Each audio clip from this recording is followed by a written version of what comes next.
Central force আর state ফোর্সের পার্থক্য কি? ওটা খুব বড় পার্থক্য নয়।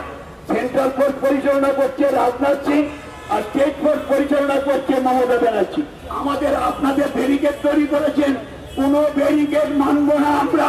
রায়গঞ্জ লোকসভা কেন্দ্রে বিদায়ী সাংসদ সিপিআইএম নেতা মোহাম্মদ সেলিমের গাড়ি ভাঙচুর হলো।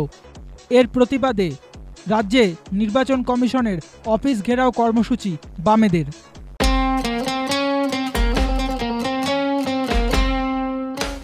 বাংলায় 2019 লোকসভা নির্বাচনের দ্বিতীয় দফায় রায়গঞ্জ লোকসভা কেন্দ্রের চোপড়া কার্যত রণক্ষেত্রে রূপান্তরিত হল।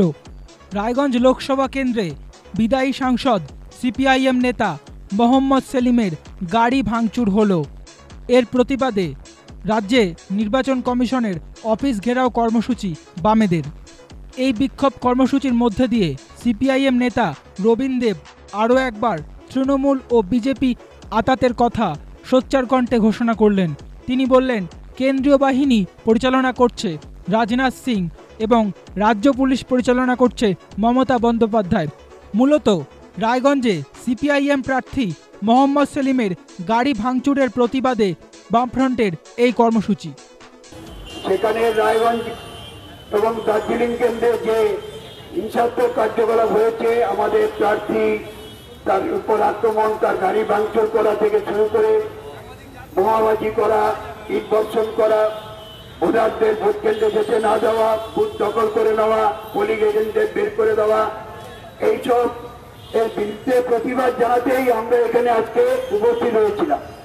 এখান থেকে ডেলিগেশন কমরেড সূর্যকান্ত মিত্রের নেতৃত্বে 7 জনের ডেলিগেশন আমরা chief electoral officer mister Arif আফতাবের সাথে আমরা মিট করি।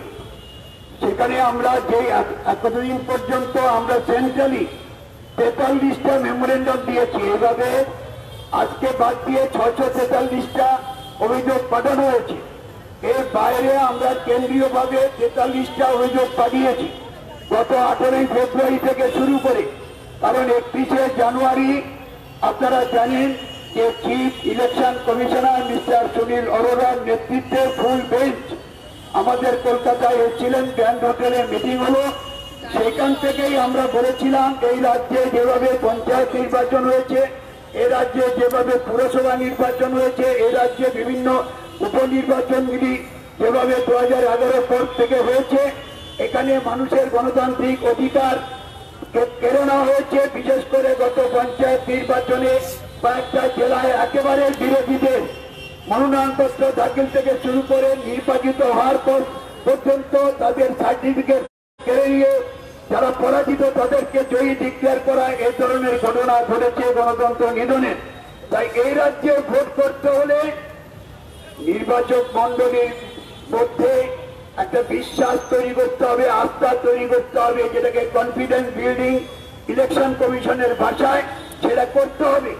তিনি আমাদের কথা দিয়েছিলেন আর বলেছিলাম শুধু সেন্ট্রাল ফোর্স পাঠালেই হবে না।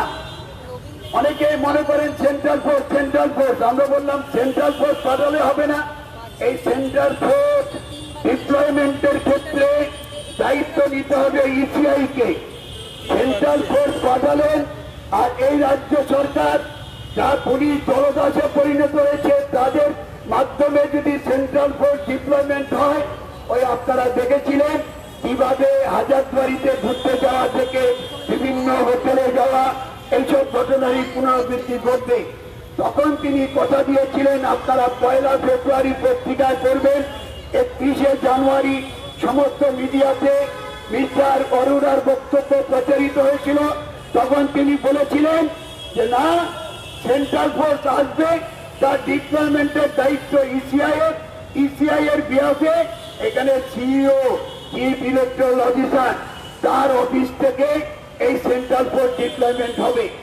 প্রথম দফায় যে ভোট হলো কুচবিহার আলিপুরদুয়ার, তার আগেই আমরা দেখলাম সেন্ট্রাল ফোর্স আসলো, কলকাতা এবং পার্শ্ববর্তী এলাকায় লুটমার্চ করতে শুরু করলো। যেখানে ভোট প্রথম দফায় হবে সেখানে লুটমার্চ হচ্ছে না। তখন থেকে আমরা বুঝতে পারছিলাম যে কি হতে যাচ্ছে।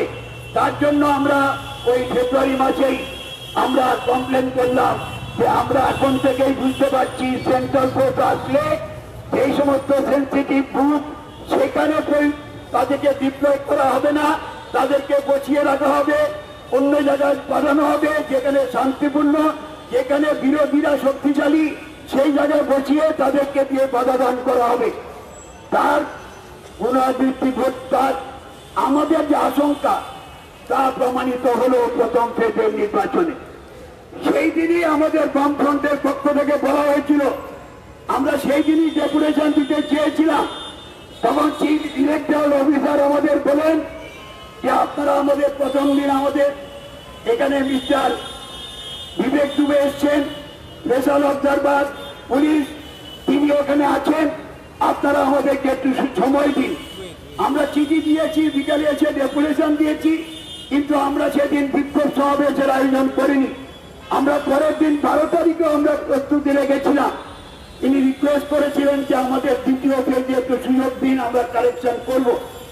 সে বছরে একটা কাজ করেছেন, সেন্ট্রাল ফোর্সের সংখ্যা বাড়িয়েছেন, কিন্তু তখনও আমরা বলেছিলাম সেন্ট্রাল ফোর্স আর স্টেট ফোর্সের পার্থক্য কি?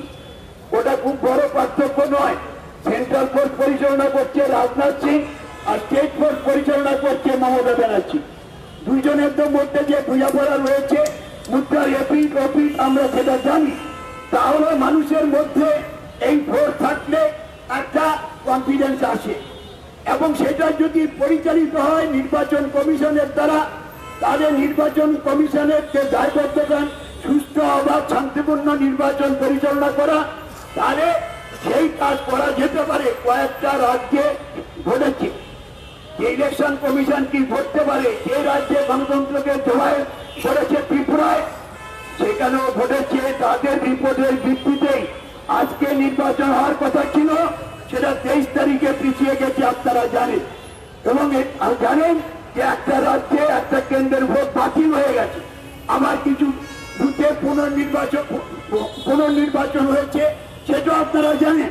কিন্তু আমাদের রাজ্যে ওই যেমন ওইসব রাজ্যের মুখ্যমন্ত্রী পর্যন্ত তার বক্তৃতা কারো 72 ঘন্টা, কারো প্রাক্তন মুখ্যমন্ত্রী 48 ঘন্টা, একজন কেন্দ্রীয় মন্ত্রী 48 ঘন্টা বক্তৃতা বন্ধ।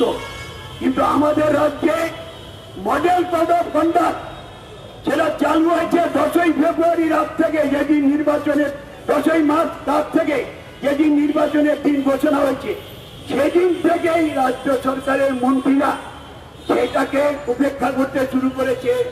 আপনারা শুনেছেন ফিরাদ হাকিম, তিনি বলেছেন সিআরপি টিআরপি ওসব আজকে আমাদের কিছু করতে পারবে না, আমরা আমাদেরটা বুঝে নেব। আমরা সেই দিনে অভিযোগ দায়ের করেছি। মুখ্যমন্ত্রী নবান্নে দাঁড়িয়ে তিনি ঘোষণা করলেন যে তার দলের মিটিং হবে, প্রার্থী তালিকা ঘোষিত হবে। নবান্নে সরকারি অফিসে বসে তৃণমূল দলের ঘোষণা করছেন। সেই বক্তৃতার ভিডিও রেকর্ডিং আমরা দেখিয়েছি, সাবমিট করেছি। তারপর আপনারা পার্থ চ্যাটার্জির এক বক্তৃতা একজন ক্যান্ডিডেট সম্পর্কে সাবমিট করেছি। আর সেই অনুব্রত মণ্ডল একটার পর একটা স্টেটমেন্ট দিয়ে যাচ্ছে, গতকালও দিয়েছে। এই সবগুলো আমরা দাখিল করেছি। আবার এইসব শুনে ওখানে একজন শ্রীমন্ত বৈদ্য, দক্ষিণ 24 পরগনার কর্মাধ্যক্ষ, পূর্ত কর্মাধ্যক্ষ, সে মিটিং এ দাঁড়িয়ে যেভাবে বক্তৃতা দিয়েছে, সেটা কোনো সুস্থ মস্তিষ্কে ব্যক্তিত্ব দিতে পারে না। যারা গণতান্ত্রিক কাঠামোর উপর সামান্য আস্থা আছে, এটাও দিতে পারে না। তারও ভিডিও রেকর্ডিং আমরা এখানে জমা দিয়েছি, পরে একটা টিভি চ্যানেল তা প্রচার করেছে। আজকে আমাদের সূর্যকান্ত মিশ্র এখানে শ্রমিক ডায়েরি ছিলেন, ডেলিগেশনে জিজ্ঞাসা করা হলো যে আপনি কি ব্যবস্থা নিয়েছেন, দেখেন একটা উদাহরণ দিন। উনি বললেন অ্যারেস্ট করেছি। কাকে অ্যারেস্ট করেছেন? 4-5 ক্যান্ডিডেটের উপর আক্রমণ হলো, কোথায়, তাকে অ্যারেস্ট করেছেন? শ্রমিক ডায়েরি বললো ফোয়াদ হালিমের উপর আক্রমণ হয়েছে, অ্যারেস্ট করেছি 4 জনকে। তিনি বললেন যে এই তো এফআইআর এর নাম আছে, 1 জনকে অ্যারেস্ট করেছেন। অন্য কেসের আসামি তাকে পুলিশের গাড়িতে তুলেছে, তুলে নিয়ে কোর্টে নিয়ে গেছে, জামিনে করছে, ওকে অ্যারেস্ট করেছিলাম, কোর্ট থেকে জামিন পেয়ে গেছে। কি হচ্ছে নাকি? আর আমাদের বামপন্থী কর্মীদের, তাদের এখন 107 নম্বর ধারায় তাদেরকে মামলা দিচ্ছে, পুরনো মামলা আছে, সব ফোনে মিথ্যা মামলা আছে, আর তার বিরুদ্ধে 25টা 30টা, আর নূতন করে একটা পোস্টার লাগিয়েছে, একটা মিছিল করেছে, সে তার বিরুদ্ধে 107 নম্বর ধারা দিয়েছে। 107 ধারা দেবে কে, তারা দেশে দিতে পারে? এক্সিকিউটিভ অর্ডারের পর 107 ধারা তৈরি হতে পারে, কিন্তু পুলিশ তৃণমূলের দ্বারা তৈরি করা লিস্টের ভিত্তিতে 107 ধারা প্রয়োগ করছে। আজকে আমরা বলেছি আপনাকে অর্ডার দিতে হবে যে 107 ধারা এই নির্বাচন চলাকালীন কোন ক্ষেত্রেই কোন রাজনৈতিক কর্মী বিরোধীদের বিরুদ্ধে প্রয়োগ করা যাবে না। তিনি বলছেন ভেবে দেখছি, ভেবে দেখা নয়, আমাদের প্রতিনিধি দলের দাবি ছিল 107 নম্বর ধারায় এই তৃতীয় ফেজ থেকে কাউকে অ্যারেস্ট করলে আমাদের আন্দোলনের এই আজকে আমরা এখানে কর্মীরা এসছেন, অবস্থান করেছি, আমরা বক্তৃতা দিয়েছি, ডেলিগেশন এখানে গেছি, আমাদের আপনাদের ব্যারিকেড তৈরি করেছেন, কোন ব্যারিকেড মানব না আমরা। এই জিনিস চলতে থাকলে তৃতীয় ফেজ থেকে আপনাকে কথা দিতে হবে যে আপনি অবাধ সুস্থ শান্তিপূর্ণ নির্বাচন করবার জন্য যারা যারা এই 5 জন প্রার্থীর উপর হামলা করেছে, গাড়ি ভেঙেছে, অধিকার হরণ করেছে, তার জন্য যে পুলিশ অফিসাররা দায়ী, সেইখানে যারা সমাজ বিরোধীরা দায়ী, তাদেরকে শাস্তি দিতে হবে, গ্রেপ্তার করতে হবে, এবং অন্যান্য যা ব্যবস্থা নির্বাচনী আইনে আছে, নির্বাচনী আইনে কি আছে, এখানে আইনজীবীরা আছেন, সুপ্রিম কোর্টকে বলেছিলেন, সুপ্রিম কোর্ট যখন জিজ্ঞাসা করেছিলেন ইলেকশন কমিশনের প্রতিনিধিকে, তখন তিনি বলেছিলেন যে আমাদের হাতে কোনো এরকম হাতিয়ার নেই ব্যবস্থা নেওয়ার। তারপর সুপ্রিম কোর্টের বিচারপতি, মাননীয় বিচারপতি বললেন আপনারা ভালো করে খুঁটিয়ে দেখুন, করে দেখা গেল আছে, করা যায়, এই যে এখন শান্তিপূর্ণ ব্যবস্থা করি না হচ্ছে। আমরা আপনার আফতাবকে বলেছি আপনি শাসক দলের অঙ্গুলি হেলনে চলছেন কেন? আপনি যে দাগি অফিসারদের ট্রান্সফার করলেন, কলকাতায় দক্ষিণ 24 পরগনা, উত্তর 24 পরগনা ধরতে হবে 19 মে, তো তার কলকাতার পুলিশ অফিসারকে ট্রান্সফার করে দিলেন। হ্যাঁ, তার ট্রান্সফার প্রয়োজন ছিল অনুজ শর্মা, কিন্তু এই ওটা রাজ্য পুলিশকে কন্ট্রোল করে যিনি মাথার উপর বসে আছেন, ধর্নায় অংশ নিলেন 3রা ফেব্রুয়ারি থেকে, তিনি কি করে বসে আছেন? তার অধীনেই তো নির্বাচন হচ্ছে, তার অধস্তন অফিসাররাই তো আজকে দার্জিলিং এ, এই উত্তর দিনাজপুরে, জলপাইগুড়িতে নির্বাচন পরিচালনা করছেন। তো সেই অফিসারদের বলে আমরা রিপোর্ট পাঠিয়েছি, আমি বলে আগে পাঠালেন কোনটা? নির্বাচন হয়ে যাচ্ছে যেটা, সেটা পরে হবে, আর যেটা নির্বাচন হবে 19 মে, তারটা আগে করছে।